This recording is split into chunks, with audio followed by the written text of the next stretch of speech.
Strange man. A strange man. He says his name is Hananiah. Hananiah. And he wants to tell you a story. Is that okay? Is that okay, kids? Yeah. Can Hananiah tell you a story?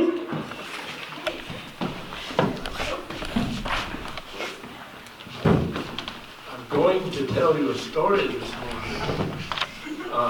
There's a few things I have here. We know that Moses had a rod that was pretty often used in the Old Testament. The rod he had wouldn't have been a metal one. It would have probably been one kind of like this. And this would have been a normal thing. Now, I've got my hands full, but if I didn't, you could take it like this and you can... You have to have your mic. I need to come out. Let's do this. Let's do this. Look at your hands. Bless you. Free.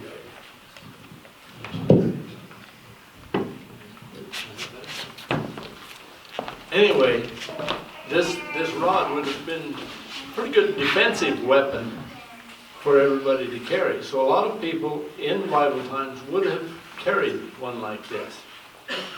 Now, today I want to talk to you about a different weapon that was used. David was very good with it. David was a teenage boy, and he was a sheep herder. He had already been told that he would eventually become king. But his father found somebody else to watch the sheep for a few days and sent him with a load of stuff to bring to his brothers who were in the army, and they were kind of working at having a battle with the Philistines, who were a problem for the Israelites for a lot of years. Anyway, he got there, and everybody was scared. They wouldn't go fight, didn't want to. The Philistines were off on one side and the Israelites on the other. And the Philistines had this guy, called him Goliath. Have you got the yardstick? Goliath was a giant. You're 6 foot or a little over, aren't you, Pastor? Come here. Yeah. Hold this above your head. Almost. Like this? Yeah. If he's 6 foot, that would have made him 9 foot. Goliath was 9 foot 9 inches tall. He was a big dude. And he was a practiced warrior. That's 36 inches. Yeah. That's how tall he was. Plus 9 inches. Plus 9 inches. Plus 9 inches, yeah. And so the Israelites weren't normally big people, and at that time the average height would have probably been between 5'6" and maybe a little further up, 5'8", 5'10", a real tall guy, and maybe a few 6-footers, but nobody liked Goliath. But Goliath would come out and he would ridicule the people. He says, "You guys are scared of me, but I just want one of you to come out here and fight with me. We'll not have to lose a whole bunch of everybody's army. If I win, you guys lose, and we get to rule your country. If this guy you send out against us, if he wins, then we'll have to submit to your rule."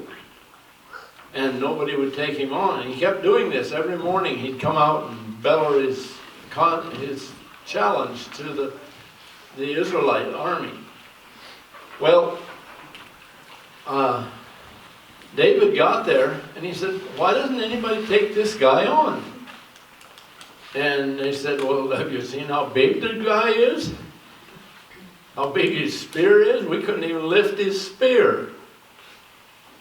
And anyway, David started asking people, why? And everybody said, he's just we don't want to take him on. And David says, well, then I will.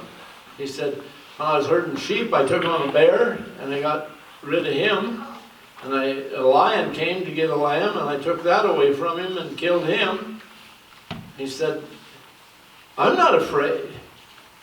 We got God on our side. And that's the thing you want to remember. But anyway, somebody said, hey, this kid, and he isn't all that big, he's just a teenager, and he's wanting, he says he'll take on Goliath and nobody else will. And so they tried to put some armor on him. Saul tried to put some armor on him. And Saul was a head taller than most of the Israelite people anyway.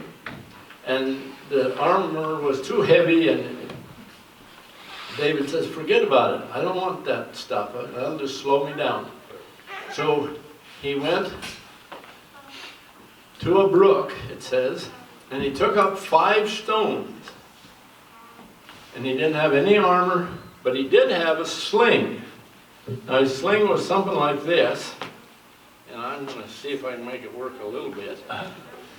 I've got a rock in here, but it won't hurt anybody. Take cover. But I will tell you that if you're trying to hit something with this, and you're trying to just starting out with this weapon, you might be able to hit the broadside of a barn from the inside.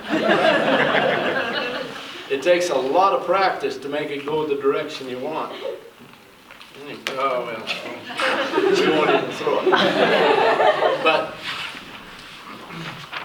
you would swing this and then let go of the one string. And yeah, this is a little heavier leather than they probably would have used, but and it would have held the rock a little better. Yeah. Anyway, he got 5 stones, and he went out to get Goliath. And Goliath saw him coming, and he said, and it's recorded in 2 Samuel 17. Laura Lee's going to read it for us. He said, am I a dog that you come to me with sticks? And the Philistine cursed David by his gods. And the Philistine said to David, come to me, and I will give your flesh to the birds of the air and the beasts of the field. Yeah, he said, I'll feed you to the coyotes and the buzzards. I'm going to take care of you if you're stupid enough to come after me. But then what did David answer? David says, this day the Lord will deliver you into my hand, and I will strike you and take your head from you. And this day I will give the carcasses of the camp of the Philistines to the birds of the air and the wild beasts of the earth, and all the earth may know that there is a God in Israel. Yeah. David said, I ain't afraid of you because I got God on my side and nobody's bigger than him. So he went with his sling, and he had 5 stones, and he put the one in the sling, and he slung it around and let go of the string like you would on this. I haven't practiced with this, as you can see, but anyway, he let go. And the stone hit Goliath right in the forehead. And it killed him, dropped him right there. With this thing, if you can hit what you're aiming at, you can throw a rock a lot harder and a lot further than just trying to throw it with your arm. But he killed Goliath, and he didn't have a sword, and he said he was going to take his head off, so he took Goliath's sword and cut Goliath's head off and took it back to his side. Now I remember when I was a kid, I wondered, well, why did he get 5 stones? He's not going to have a chance to use more than one. But we don't know for sure. But the possibility is that Goliath had 4 brothers, or else cousins, that were almost as big as he was. And he thought he might have to take on the whole works of them, I guess. But we find out, it doesn't say for sure that that's why he took 5 stones, but it's a possibility. You still got that paper? It's in 2 Samuel, I think, or what is it? Just give me the paper. If you want to look up about the brothers and who they were, in 2 Samuel 21, 15 to 22 gives their names. One was for sure a brother, the others might have been cousins to Goliath. But there were 4 of them, and they were all 4 of them were wiped out in later times. But the thing to remember is, when you've got something that's just too big for you to face, I don't care whether it's a test at school, or some kid wants to beat you up, or who knows what might be happening, or you just feel like you can't conquer this. With God, all things are possible. And David knew that. So he wasn't afraid of the giant. This guy that was 9 foot tall, 9 foot 9 inches tall. So, when you're faced with something too big for you, God's there to help. And you can take it on. Thank you. And you will. We'll be doing this